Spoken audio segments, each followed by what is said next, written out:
Mga kapato, pigpalumay ko na sa rumpidasong karneta. Akos naman sulo. Ilag kuan sa noodle. Smiling nindot siya. Mga kapato, parte pa ka laga ko kung itlog oh.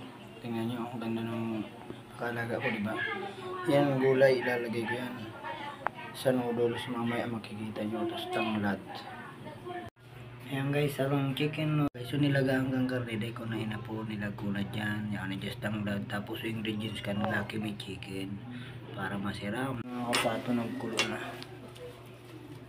Iapuntan sa bukan mga kapato. Ano mga kapato, so noodles na may sarong pirasong karne, duwang sugok na may tanglad na may lada.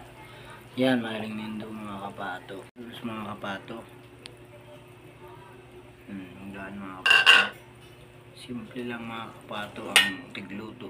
Ano mga kapato, luto na. Ilag ko na so itong talbos ning malunggay saka talbos ning kamote. Healthy manggara yan mga kapato. Simple lang yan ang pamanggihan ta. Tipid-tipid mo. So, simple lang ang sa to yung pamanggihan mga kapato. Yan o, noodles na may sugok na may karning sarong pidaso sa kaduan tinapay.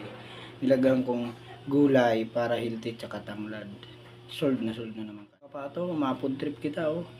Is na pamanggihan ko si Ram sana.